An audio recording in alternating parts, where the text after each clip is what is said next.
Hola, les habla Ben desde Pekín, China. Bienvenidos a mi podcast El Cuento de Roma.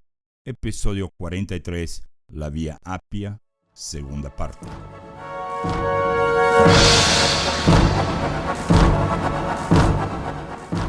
Un paso más a tu izquierda.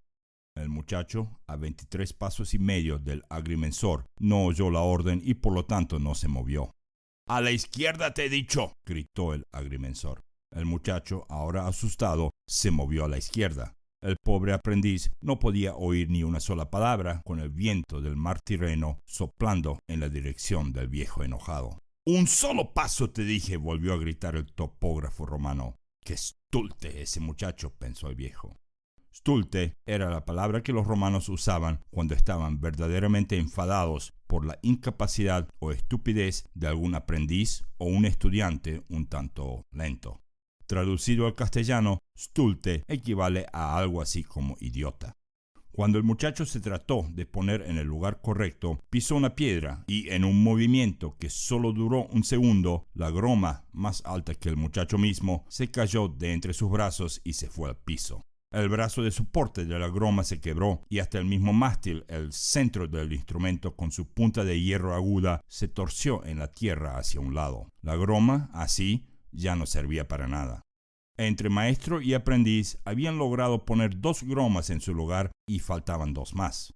El cuadrado que formarían con las líneas de las gromas serían el más básico de los quehaceres de un aparejador romano. Así es, nada era más simple que crear el plano para una ruta o un campo militar romano o, en este caso, un campo donde en menos de un mes 1000 obreros, esclavos, libertos y artesanos libres trabajarían sin parar.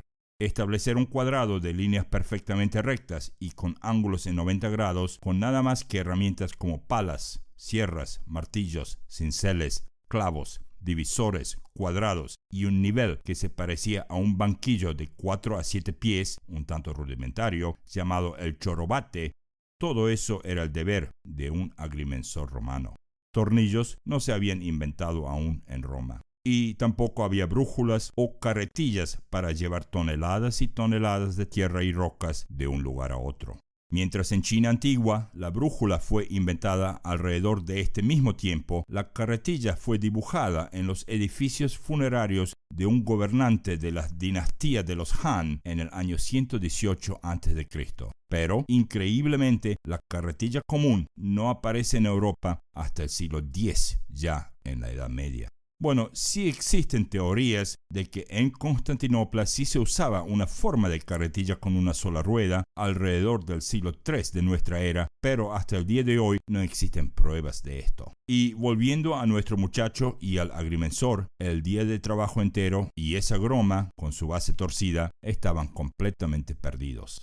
El muchacho que acababa de romper la groma era el nieto de Falvio, aquel Falvio que había elegido vivir en Tusculum después de haber visitado Roma por primera vez a la edad de 15 años, en los tiempos cuando Lucio y Aeliana aún estaban vivos. Ese nieto, llamado Hanno, fue llamado así en honor a un tío suyo, pero el nombre siempre le causaba ser ridiculizado en la sociedad superromanizada de Tusculum porque era obviamente un nombre de origen fenicio. El joven Hanno no quería estar en Italia y más de una vez le pidió a su padre que fuesen a Cartago, donde su tío vivía. Ese tío recientemente volvió de Italia a Cartago y comenzó un negocio de excavación y producción de alquitrán, también conocido como brea egipcia, la cual él vendía con mucho éxito a todas las colonias a lo largo de la costa de África del Norte y hasta en algunas de las colonias en lo que hoy conocemos como España. En la mente de Hanno, en Cartago, la vida valía la pena ser vivida. Tal vez en Roma la vida era mejor, pero aquí en Tusculum los días se mezclaban entre sí en una aburrida secuencia de memorias todas de color gris. Y eso era verdad. Al contrario de Roma, ciudades como Tusculum no florecían. Menos trabajo, menos oportunidades y menos gente vivía en Tusculum que 100 años antes. Lentamente, la ciudad caía en un manto de desuso, desinterés y desdicha. Ya no existían poderosos senadores como el viejo Anio que pudiesen impresionar al Senado de Roma, y si no hubiese sido por los puestos de trabajo que el censor Apio Claudio creó con la Vía Apia, la situación sería peor aún. Ahora, vayamos rápidamente a nuestra palabra de la semana en latín. El episodio pasado tuvimos la palabra algoris. Y me acuerdo que les he dicho que me refería al adjetivo de esa palabra y no al sustantivo. Bueno, algoris simplemente significa frío, helado, congelado o sin vida. Esta vez sí que lo hice simple, ¿verdad? Así que ahora vayamos a la palabra de la semana de esta semana. La palabra de la semana de esta semana es vale. Deletreo esa palabra V-A-L-E. Bueno, vamos a ver esto durante nuestro episodio que viene y como siempre en esta parte del segmento les quiero invitar a ver el sitio web de este podcast que se encuentra en www.elcuentoderoma.com. Bueno, volviendo a Roma y a nuestro cuento de Roma y a nuestra Vía Apia y a la herramienta llamada groma. La groma fue en aquellos tiempos la más fundamental de las herramientas especializadas de agrimensores romanos. Y ni una sola de las 3 maravillas de Roma se hubiese podido hacer sin la groma. Así es, 3 maravillas de ingeniería romana. Estoy hablando de las vías que traían soldados, mercaderes y progreso en general, de los acueductos que traían agua y a veces también servían como una vía y que muchas veces son reconocidas por sus puentes de arcos tan característicos hoy en día, y por último, de las cloacas que llevaban desechos y agua sucia fuera de una ciudad. Repito, si no hubiese sido por vías, acueductos y cloacas, Roma nunca hubiese llegado a ser lo que fue. Y la herramienta más básica de esas vías, acueductos y cloacas era la groma. Con unos 2 metros de altura, la groma no era fácil de llevar, tanto por su peso como por su forma. El mástil principal terminaba en una punta que servía el propósito de poder ser clavada en el terreno. Cuando el agrimensor creaba un plan para una ruta, la primera groma era clavada en el terreno más llano posible, justo afuera de la puerta de la ciudad. Pero cuando el agrimensor creaba un plan para un acueducto, esa primera groma era clavada en el lugar exacto donde los halladores de agua creían que existía agua subterránea. ¿Y cómo los romanos hallaban agua subterránea? Bueno, de 2 maneras diferentes. 1. Una persona iría a caballo a las afueras de Roma muy temprano por la mañana como para llegar al puesto de la fuente de agua antes de la salida del sol. Por lo general, esa persona era un cazador o una persona que conocía la naturaleza de esa región muy bien. Entonces, justo antes de la salida del sol, esa persona se acostaría en el piso como para obtener una visión bien baja de sus alrededores y miraría alrededor de sí mismo. Si encontraba un lugar donde vapor de agua subía de entre el pasto o la tierra, era porque debajo de ese punto había agua subterránea. Ese método era tan eficaz, según escritores como Plutarco, que solo fallaba si el día anterior había llovido o si viento empezaba a soplar antes de la salida del sol, lo que en esa parte de Italia era muy raro, ya que el viento se despertaba después del sol. Y 2. Un grupo de agrimensores irían a un lugar donde sospechaban que existían fuentes subterráneas y allí hacían unos 20 pozos, todos a unos 3 metros entre sí y todos alrededor de un punto central. Los pozos no eran profundos. En realidad, bastaba que los pozos tuviesen unos 30 centímetros de profundidad y cuando esos pozos estaban listos, el agrimensor ponía una vasija de cobre en cada uno de ellos. Cada vasija era del tamaño de una taza de té de nuestros días y esas tazas eran dejadas ahí por una noche.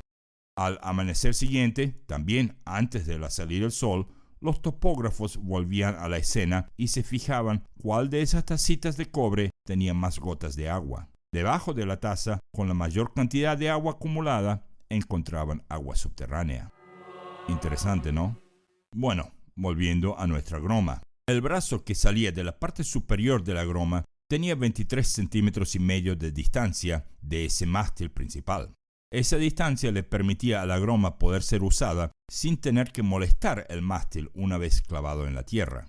Después de eso, ese brazo que salía para un lado podía rotarse para que el agrimensor lo pueda dar vuelta hacia donde haya falta. Ahora, de la punta de ese brazo pendía una cruz en un plano horizontal, y del centro de esa cruz y también de cada una de las puntas de esa cruz pendían 5 hilos. No quiero que se imaginen esa cruz como una cruz cuando se hace una crucifixión, algo que ya era común en Roma antigua en aquellos años, pero que era mucho más común en Campania, precisamente en Capua. Entonces, Quiero que se imaginen una cruz como la que un artista sostiene en su mano para que de esa cruz pueda pender un títere o una marioneta como en un teatro para niños. Esa cruz servía para sostener hilos. Un hilo movería uno de los brazos del títere, otro hilo el otro brazo y así sucesivamente. Y por supuesto, el hilo que salía del centro de esa cruz era para la cabeza del títere. Bueno, continuemos. Cada uno de los 5 hilos de la groma venían con un peso o un plomo bien pesados. La palabra plomo proviene de la palabra latina del elemento químico plomo, dicho sea de paso. Y ahora me imagino que ya saben el resto de la historia. 5 pasos a saber. Paso número 1. Clavar la groma en el lugar preciso donde el agrimensor quería que la ruta o acueducto pasase. Una vez firmemente clavada, la groma salía más de 1,5 metros de la tierra. Ser alto era una ventaja para el trabajo del agrimensor, pero también existían gromas más cortas, especialmente aquellas gromas que se utilizaban en túneles o para la construcción de cloacas subterráneas. Paso número 2. Dar vuelta el brazo en la punta de la groma hasta que la cruz esté apuntando al lugar hacia donde la ruta o el acueducto tenía que ir, o, en nuestro caso, hacia otra groma. Romanos ponían hasta 5 o 6 gromas consecutivas siempre y cuando el primero de los agrimensores todavía podía ver al último de ellos con sus propios ojos. Recordemos que todo esto se hacía a puro ojo, lo que resalta aún más el valor de la ingeniería de los romanos. Paso número 3. Girar el brazo hasta que 3 de los 5 plomos estén en perfecta línea con el ojo del topógrafo. Estoy hablando del plomo que estaba más cerca de la nariz de uno, más el plomo del centro y finalmente el plomo del lado opuesto. El plomo izquierdo y derecho solo se usaban cuando había que hacer un ángulo, así que en nuestro caso no eran importantes. Paso número 4. Enviar a un esclavo con una especie de odómetro romano a medir la distancia. Ese odómetro consistía de un pequeño carruaje con piedras y un agujero para que esas piedras cayeran de un lado del carruaje en un pequeño balde. Un esclavo tiraba de ese carrito y con una rueda dentada que estaba unida a la rueda derecha, cada 5 pasum o pasos, una piedra caía dentro del balde. Al final contaban cuántas piedras había dentro del balde y ya la distancia estaba contada. Paso número 5. Tirar una cuerda larga, hecha de lana o de lino, de una groma a otra. Esas cuerdas eran a veces muy largas y ya en ese entonces existían talleres en Roma antigua que se dedicaban exclusivamente a la fabricación de esas cuerdas. Después de eso, el agrimensor y sus esclavos o aprendices se podían ir a casa. Ahora le tocaba el turno a los excavadores. Como una nota secundaria en cuanto a esas cuerdas, dentro de un siglo los romanos ya no usarán cuerdas, ya que el resultado de contar distancias era muy inexacto debido al hecho de que las cuerdas se podían estirar demasiado a medida que las distancias se hacían más grandes. Bueno, mientras en Roma y en los alrededores de Roma esclavos eran utilizados para las tareas de excavaciones, en el futuro el ejército romano se encargaría de las mismas, sobre todo si se trataba de pasos de montañas u otros lugares de interés estratégico militarmente hablando. La fosa que esos esclavos cavaban era de 1 solo metro de profundidad en aquellos tiempos, pero siglos más tarde sería de unos 2 metros de profundidad si se trataba de una ruta pública y aún más si se trataba de una ruta militar. Ahora, aquí tenemos como Tito Livio describe la construcción de la Vía Apia. La vía comenzaba como un camino de tierra nivelado sobre el cual se colocaban pequeñas piedras y morteros. Grava fue puesta sobre esto y finalmente fue rematada con las piedras apretadas de la guarnición que se enclavijaban para proporcionar una superficie plana. El historiador Procopio dijo que las piedras se podían encajar de manera tan perfecta entre sí que parecían haber crecido juntas, en lugar de haber sido puestas una después de la otra. El camino era un poco más elevado a lo largo del centro de la vía para permitir que el agua de lluvia se vaya a ambos lados, y la ruta tenía zanjas de cada lado del camino que eran protegidas por unas paredes de retención de baja estatura. Esas paredes de retención hoy las conocemos como las piedras que dividen calles de veredas en nuestras ciudades modernas. Dentro de la ciudad, la Vía Apia salía del mercado de reses, también llamado Foro Boario, y luego se empinaba a lo largo de una calle que en ese entonces la llamaban Vía Glarea, que en latín significaba Vía de Grava. De ahí pasaba por una parte donde romanos ricos tenían sus propiedades de descanso al pie de los montes albanos. Después de eso, era todo pantano. Ahora, también quiero añadir dos cosas más aquí. Por un lado, necesito mencionar que la Vía Apia no fue construida en su totalidad en el año 312 a.C., sino que en ese año solo llegaba a Capua. Más tarde, en el año 291 a.C., o sea, dentro de unos 20 años, llegará a la ciudad de Venusia y en 10 años más a Tarento. Para ese entonces ya estaremos con el tema de las guerras en contra de Pirro de Epiro. Más tarde llegará a la ciudad de Brundisium y luego doblará y llegará hasta la misma punta de Italia propiamente dicha y la isla de Sicilia. Siglos más tarde, y bajo el reino del emperador Trajano, esta vía se convertirá en una pieza maestra de belleza para viajeros de aquellos tiempos. Y por el otro lado, quiero listar una muy breve lista de vías o rutas que ya existían en ese entonces antes de la Vía Apia, que en realidad no eran más que caminos de tierra asentada. Y para esto les doy esta breve lista de 5 antiguas rutas romanas, todas antes de la construcción de la Vía Apia. 1. La Vía Gabina. Construida en tiempos del rey Porsena, esa vía ya existía alrededor del año 500 a.C. 2. La Vía Latina. Construida durante los años 490 y durante el tiempo de la revuelta de Coriolano, que creo que se acuerdan de nuestro episodio 18 de las 12 tablas. 3. La Vía Nomentana, que en realidad fue el primer tramo de la Vía Salaria, construida alrededor del año 445 a.C. 4. La Vía Labicana. Aunque nunca la he mencionado en este podcast, esta era la vía que conectaba Roma con tanto la ciudad de Tusculum como con el monte Álgiro.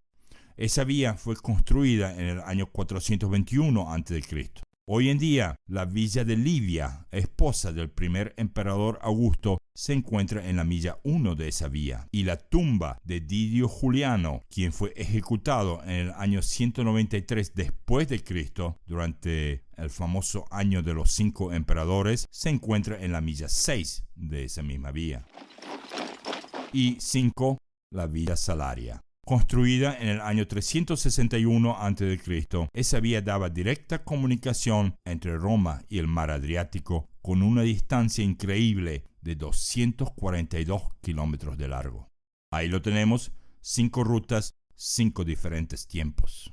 Y ahora veamos la lista que he creado de las vías más importantes construidas después de la Vía Apia. Esta lista consta de 10 vías ordenadas cronológicamente, a saber: 1. Vía Aurelia, construida en el 241 a.C. por Lucio Aurelio. Iba de Roma a Pisa y luego a las Galias. 2. Villa Flaminia, construida en el 220 a.C. por Cayo Flaminio. Iba de Roma a la ciudad de Arminio, hoy en día Rimini. 3. Vía Casia, construida en el 187 a.C., autor desconocido. Iba de Roma a la ciudad de Arretio, hoy en día Arezzo. 4. Vía Postumia, construida en el 148 a.C. por Espurio Postumio Albino. Conectaba muchas localidades del norte de la península italiana, pero no llegaba a Roma. 5. Vía Egnatia, construida en el 146 a.C. por Cayo Ignacio. Iba de Iliria a varias ciudades de Macedonia y Grecia. 6. Vía Aquitania, construida en el 118 a.C. por un agrimensor o censor desconocido. Conectaba Narbona con Aquitania en las Galias del sur. 7. Vía Domitia, también construida en el 118 a.C. por el censor Cesón Aenobarbo. Conectaba el norte de Italia con Hispania. 8. Vía Augusta, mandada a construir por el emperador Augusto en el año 8 a.C. Salía de los pies de los Pirineos y atravesaba Hispania hasta la ciudad de Cádiz. A esa vía le dedicaremos un episodio entero, no porque está situada en Hispania, sino por las cosas que sucedieron durante la construcción de esa vía. Y cuando digo cosas, me refiero a 1, soluciones en el mercado laboral de la época, 2, un plan de asesinato fallado y 3, la influencia de Augusto en la parte occidental del mar Mediterráneo. 9.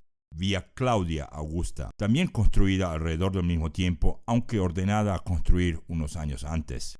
Esa vía conectaba Venecia con el sur de Germania y será un preludio del desastre de las tropas de un general romano llamado Publio Quintilio Varo. Personalmente no veo la hora de describir ese día. Y finalmente 10. Por último, quiero incluir la vía que iba a lo largo de la muralla del emperador Adriano y que fue comúnmente llamada la vía de Steingate o la ruta de piedras. Esa vía fue construida un par de décadas antes, repito, antes de la construcción de la muralla misma y por ende antes de que ese emperador haya construido esa muralla. Esa es otra historia súper interesante. Bueno, ahí lo tenemos. 10 vías o rutas que trataremos de incluir y describir en nuestros futuros episodios de este podcast a medida que eventos nos lleven al tiempo correcto. Ahora, vayamos rápidamente a algunas leyes más que regían la Vía Apia y a otras futuras vías dentro de la República y el Imperio Romano. Y aquí he hecho otra lista de 10 leyes, algunas muy normales y algunas muy curiosas a saber. 1. El censor que estaba a cargo de una vía no tenía modo de mantener bajo su control el tramo entero de una vía físicamente hablando. Por ende, ese censor repartía su ruta en pedazos y entregaba cada uno de esos pedazos a una persona que sería llamada curador de ese tramo. 2. Ese curador tenía la responsabilidad de mantener su tramo de la vía tanto estéticamente como estratégicamente. El curador también obtenía el derecho de rentar partes colindantes de dicha vía a otra gente para que ellos puedan construir lugares donde viajeros se podían abastecer de comida y donde los animales podían descansar. Hoy podemos decir que la Vía Apia fue efectivamente la causa directa de la creación de los antepasados de nuestros hoteles, moteles, talleres de reparo de vehículos y estaciones de gas. 3. Viajar en aquellos tiempos era un emprendimiento peligroso tanto por los elementos de la intemperie como por bandidos locales que acechaban a los viajeros. Cualquier bandido que fuese capturado fuera del pomerio romano, ya sea por el patrón de una estación de descanso o por las tropas privadas de un censor, ese bandido no tenía derecho a un juicio o apelación alguna. De hecho, bandidos así eran inmediatamente crucificados al lado de dicha vía como un mensaje para otros bandidos. 4. Ciertas vías requerían el uso de un pasaporte emitido solo por el gobierno central romano. Esto solo sucedía en pasos de montañas claves o en rutas tales como el cruce de los Pirineos, los Alpes y siglos más tarde todas las rutas de la provincia de Egipto. Esos pasaportes contenían un sello del emperador o un senador si se trataba de una provincia senatorial. Esos pasaportes eran el precursor de nuestro pasaporte moderno y el uso de esos documentos grandemente contribuyó al mantenimiento de la Pax Romana durante muchos siglos. 5. Árboles eran plantados a lo largo de vías para proveer sombra a viajeros. Sin embargo, solo estaba permitido plantar árboles que no tuviesen frutas, tales como manzanos o duraznos. Esto se debía a que árboles que daban frutas, más que proveer sombra, crearían problemas a la hora de la vendimia, ya que mucha gente iría a recoger esas frutas y esto causaría problemas de tránsito durante fechas claves romanas. 6. La gran mayoría de las vías que he listado antes prohibían el uso de carros de bueyes durante el día, sobre todo en Roma misma. Sin embargo, mensajeros del gobierno, quienes generalmente usaban carros rápidos, jalados por 2, 3 o 4 caballos, tenían el derecho de usar esas vías. Dicho sea de paso, un carro jalado por 4 caballos era una cuadriga, 3 caballos, tririga y 2 caballos, birriga. 7. Pasajeros que se embarcaban en un viaje largo utilizaban un carruaje jaleado por bueyes. Este tipo de viajes era extremadamente lento e incómodo, en gran parte por la forma de las piedras mismas. Recordemos que en aquellos tiempos carruajes no tenían ningún tipo de amortiguaciones y cualquier desnivel del terreno se sentía en la columna vertebral. De hecho, viajeros de la vía Apia cuentan que la desventaja número 1 de esa vía era el dolor que ese viaje causaba, y es por esto que vuelvo a decir esto. Las vías romanas eran un método ideal para el ejército de Roma, para viajeros a caballo y para aquellos granjeros que necesitaban recorrer distancias cortas a mercados de localidades cercanas. Además sabemos que navegar por el mar Mediterráneo era mucho más rápido que viajar por rutas terrestres. El costo de transportar una bolsa de arena o cualquier otro producto por tierra costaba 1000 veces más por cada kilómetro que por mar. 8. Viajeros que utilizaban la vía Apia tenían un límite de equipaje de unos 200 kilos por persona, con la excepción de productos de talleres y granjas cercanas. 9. El ancho de la vía Apia era doble donde sea que la vía Apia doblaba. Es decir, en un tramo derecho, la vía permitía la marcha de 6 legionarios pecho a pecho, uno al lado del otro. Pero en lugares donde la vía Apia ofrecía una curva, hasta 12 legionarios podían pasar sin problemas. Y 10. Romper partes de la vía o partes de las veredas que iban al lado de la vía Apia traía la pena de muerte si el daño requería el uso de un agrimensor para las reparaciones y 3000 burros si el daño era menor. Los romanos realmente cuidaban sus caminos. Bueno, durante nuestro próximo episodio haremos un paréntesis en nuestro podcast, ya que el episodio 44 es un múltiple de 22 y será enteramente dedicado a 2 de los historiadores que han hecho lo suyo para que nosotros como estudiantes de Roma antigua podamos saber más del tema: Plutarco y el súper famoso Dionisio de Halicarnaso. Pero antes de anunciar ese episodio y antes de cerrar este episodio, quiero decirles que otra vez este tema de la vía Apia se fue bien largo y voy a tener que dejar la última parte de la vida de Apio Claudio, incluyendo su ceguera, para el episodio 46, en el que seguiremos con la tercera y última guerra samnita y el preludio de las guerras contra Pirro de Epiro. Episodio 45 será un flashback de las vidas de 2 de los héroes de la Gran Guerra, es decir, la Segunda Guerra Samnita. Y por supuesto, en el sitio web pueden ver eso y también el nombre de ese episodio y los episodios que vienen. Así es, he creado la costumbre de listar 5 o 6 o más episodios en el futuro en el sitio web para que aquellos que visiten la página de la lista de episodios puedan ver qué es lo que se nos viene por el horizonte. Así que vayan a elcuentoderoma.com y vean el enlace que dice lista de episodios y ahí siempre podrán ver los planes de este podcast por lo menos un mes o un mes y medio por adelantado. Por lo pronto, nuestro episodio que viene se llama episodio 44, Plutarco y Dionisio de Halicarnaso. Gracias por escuchar y hasta el episodio que viene.